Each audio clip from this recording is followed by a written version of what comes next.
Hola, buenas noches. Bienvenidos a este podcast. En este espacio vamos a reflexionar sobre la autoridad, el Estado y su relación con la propiedad, los impuestos y la creación de riquezas. A lo largo de este episodio, analizaremos 5 ideas claves que nos ayudarán a entender si la autoridad realmente trabaja en favor de los ciudadanos o si en algunos casos termina afectándolos. En este espacio analizaremos el papel del Estado como autoridad y su relación como propiedad privada.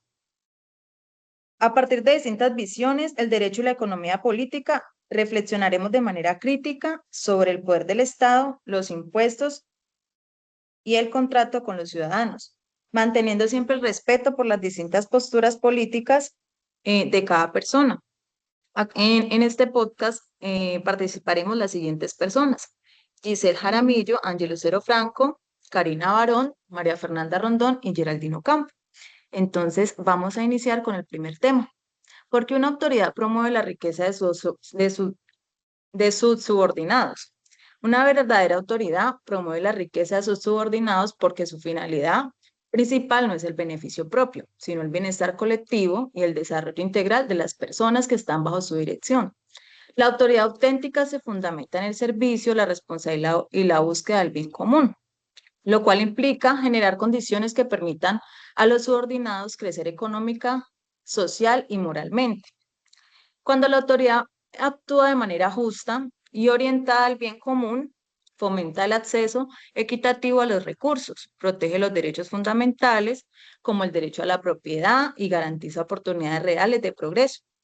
De este modo, la riqueza entiende únicamente en términos materiales, sino también la posibilidad de alcanzar estabilidad, dignidad y autonomía personal. Además, una autoridad que promueve la riqueza de sus subordinados fortalece la cohesión social y la legitimidad del Estado.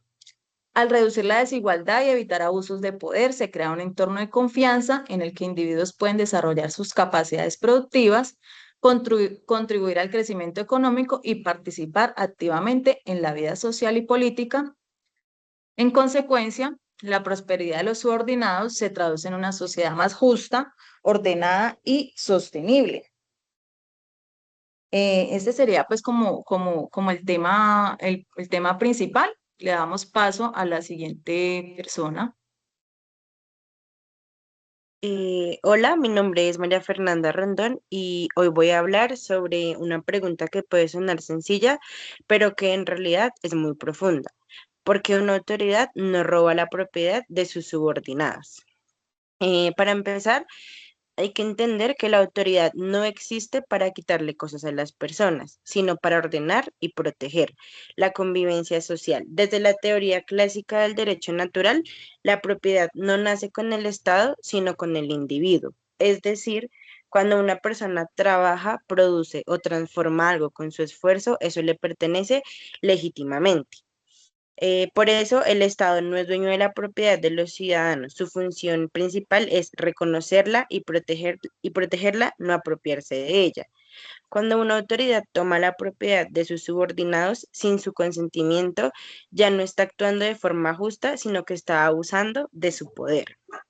El poder del Estado no es ilimitado. La autoridad solo puede hacer aquello que las personas le permitan hacer. Y aquí hay algo muy importante. Ningún individuo tiene derecho a robarle a otro. Por lo tanto, ese derecho tampoco puede ser entregado al Estado. Si la autoridad se apropia de bienes ajenos sin justificación legítima, está haciendo algo que, desde el punto de vista ético, no es diferente al robo. Eh, Hay consecuencias sociales cuando las personas sienten que su propiedad no está segura, dejan de confiar en las instituciones, se desmotiva el trabajo, el ahorro y la inversión. En cambio, cuando la autoridad respeta la propiedad privada, se fomenta la estabilidad, la responsabilidad individual y la creación de riqueza. Finalmente, una autoridad que roba la propiedad de sus subordinados deja de cumplir su propósito. El poder debe estar al servicio de las personas, no las personas al servicio del poder. Cuando ese límite se rompe, la autoridad pierde legitimidad. Y ya como conclusión, una autoridad no debe robar la propiedad de sus subordinados porque su razón de ser es proteger los derechos individuales, no violarlos. Respetar la propiedad es una condición básica para que exista una autoridad justa y legítima. Ya con esto finalizaría mi punto. Seguimos con la siguiente persona. El siguiente punto es por qué el impuesto es problemático desde el punto de vista ético y económico. Hoy vamos a hablar de algo que todos conocemos, pero que pocas veces nos detenemos a analizar con calma: los impuestos. Normalmente los vemos como una obligación cotidiana, algo que simplemente hay que pagar. Sin embargo, cuando los analizamos desde una perspectiva ética y económica, surgen varias preguntas importantes. Por eso, en este espacio vamos a explicar por qué el concepto de impuesto resulta problemático cuando se estudia la relación entre el Estado y los ciudadanos.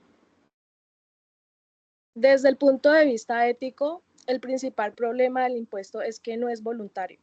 A diferencia de una transacción de mercado, donde ambas partes aceptan libremente el intercambio, el ciudadano no puede decidir si desea o no pagar impuestos.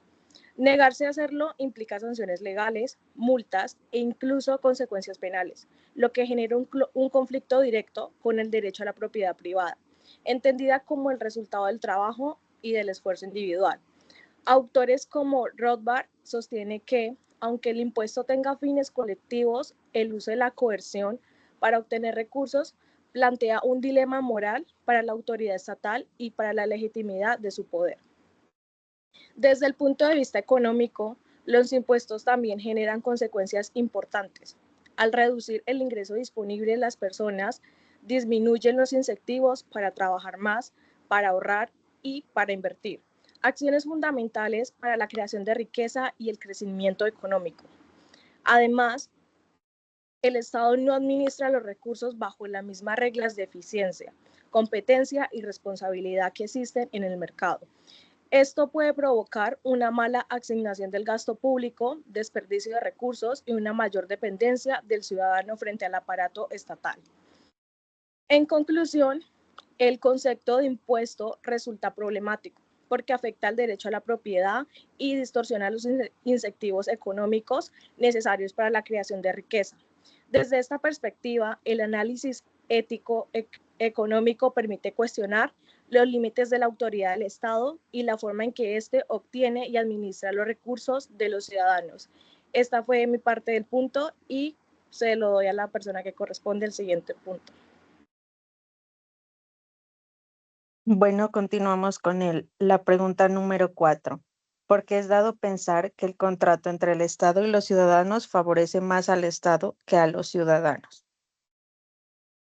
Cuando se habla del contrato entre el Estado y los ciudadanos, generalmente se lo presenta como un acuerdo justo.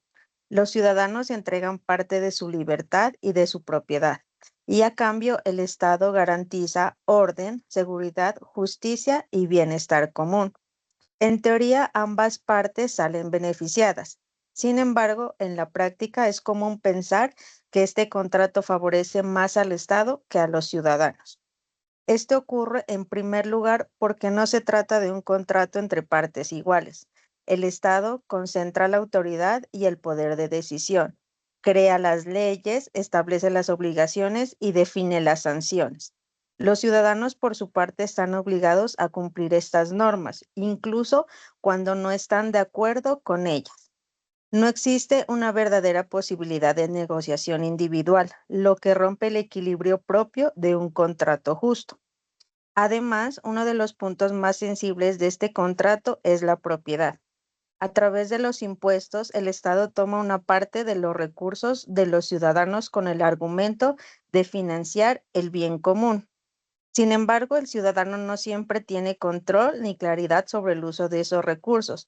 Esto genera la percepción de que el Estado recibe beneficios inmediatos, mientras que los ciudadanos no siempre ven resultados proporcionales en servicios, seguridad o desarrollo económico.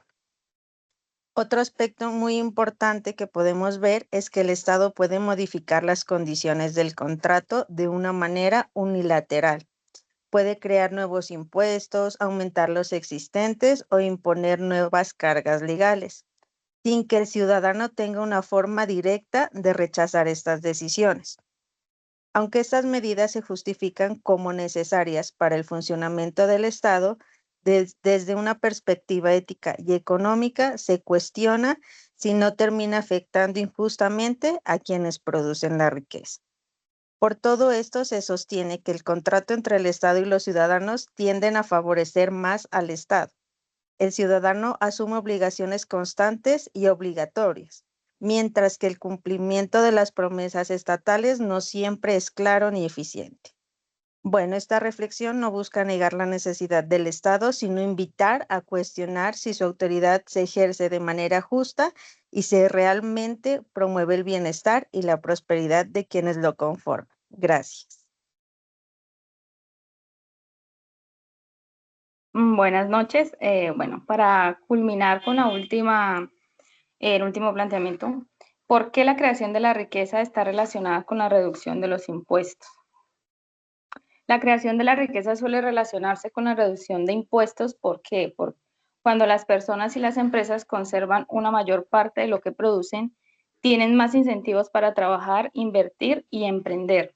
Al disminuir la carga tributaria, se liberan recursos que pueden destinarse a ampliar negocios, generar empleo o mejorar procesos productivos. Además, impuestos más bajos reducen el desincentivo al esfuerzo y la formalidad económica. Cuando la carga impositiva es muy alta, muchas personas optan por no invertir, producir menos o incluso moverse hacia la informalidad. En cambio, una presión tributaria moderada favorece la actividad económica, aumenta la producción y dinamiza el mercado.